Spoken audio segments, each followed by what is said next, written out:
최근에 한국소비자원과 식약처에서 맥주 효모, 비오틴 등이 탈모에 효과가 없다고 발표했습니다. 지금 탈모 영양제라고 알려진 것들을 드시고 계시거나 아니면 이런 영양제를 주변에 선물하신 분들이 보시기에는 다소 충격적인 내용이 될 수 있습니다. 자, 탈모 영양제를 드시는 분들은 이거 먹고 모발이 영양을 잘 공급받아서 조금이라도 더 잘 자라겠지, 그래서 머리카락이 좀 더 튼튼해지고 탈모가 멈췄으면 좋겠다, 이렇게 생각하시고요. 탈모에 대해서 불안이 있으신 분들은 이 영양제를 꾸준히 먹으면 나이 들어서도 머리카락이 빠지진 않겠지, 뭔가 좋은 효과가 있겠지, 이렇게 기대를 하고 있습니다. 이게 사실이면 제약사가 가만히 있었을까요? 사실 저 정도 효과라면 이건 영양제 수준을 넘어서 치료약입니다. 근데 영양제가 탈모 치료약으로 인정받지는 못했고, 그래서 사실은 탈모약들이 따로 있는 겁니다. 물론 비오틴이 모발 생합성에 관여하는 것은 맞습니다만, 그렇다고 탈모에 대해서 효과가 있다고 증명하는 건 또 다른 문제거든요. 탈모의 원인은 따로 있고, 몸에서 모발을 더 생산할 동력이 없는데 모발이 생성에 관여됐다고 해서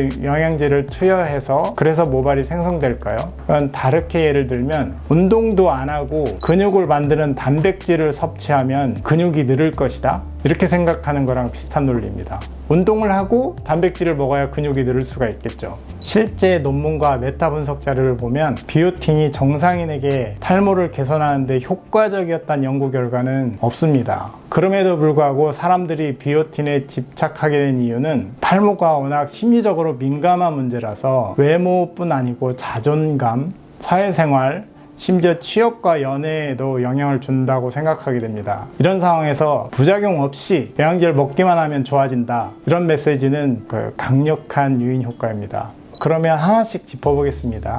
비오틴이 부족하면 머리카락이 빠질 수는 있지 않나요? 이렇게 생각하시는 분이 있습니다. 맞는 말이긴 한데, 정말 머리카락이 빠질 정도의 비오틴 결핍이 있다면 이건 진짜 건강에 위험한 상태가 올 수 있습니다. 비오틴 부족 증상은 탈모나 모발 이상도 있지만 이상 감각이나 환각 같은 심각한 신경학적 이상이나 피부의 이상, 전신적인 컨디션이 아주 나빠집니다. 일반적으로 그런 일이 없어요. 99%의 사람은 비오틴 부족이 일어나기 힘듭니다. 두 번째, 그럼 왜 다들 비오틴을 먹을까요? 탈모를 치료하기 위해서. 솔직히 말씀드리면 가장 큰 이유는 광고입니다. 비오틴이 탈모에 좋다는 인식은 과학적인 정보에서 나온 게 아니라 광고, 블로그 후기, 유튜브 콘텐츠, 그리고 홈쇼핑 방송 등을 통해 만들어진 것입니다. TV에서는 연예인이 나와서 머리카락이 눈에 띄게 좋아졌어요 라고 말하고, 홈쇼핑에서는 의사들도 추천한 성분입니다, 이런 자막이 막 지나가죠. 한마디로 마케팅에 의해 그런 인식이 만들어진 것이죠.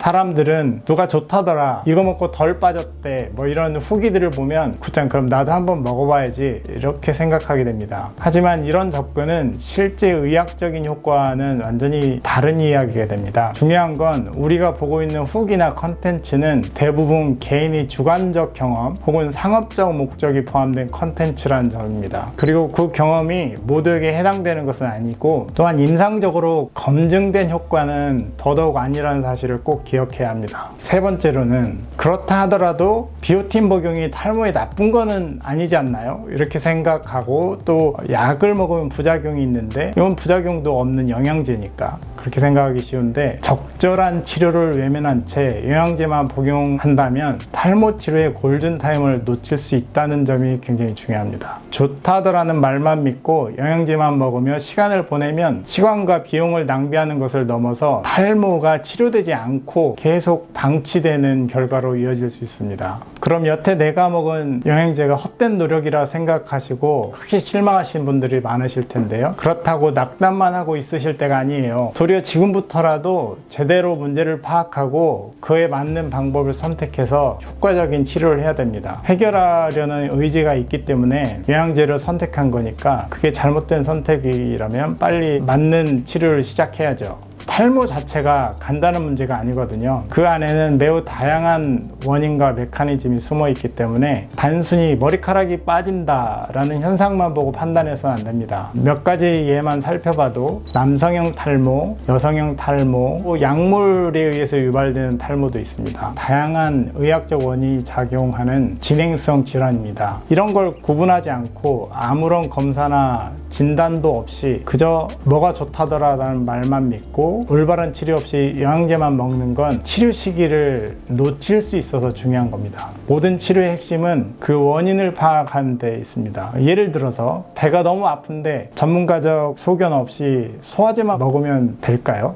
탈모도 정확한 진단과 현재 상태 파악 없이는 제대로 된 치료가 불가능합니다. 이제 이 영상을 보신 분들은 인터넷에서 추천하는 영양제부터 먹어보자 식의 접근을 더 이상 안 하시리라 믿습니다. 그럼 대체 탈모를 어떻게 치료하는 건가 궁금하신 분들 계실 거예요. 고정 댓글에 관련 영상 링크로 달아두었으니 꼭 클릭해서 시청해 보시기 바랍니다. 감사합니다. 글로웰 의원 이신재 원장이었습니다.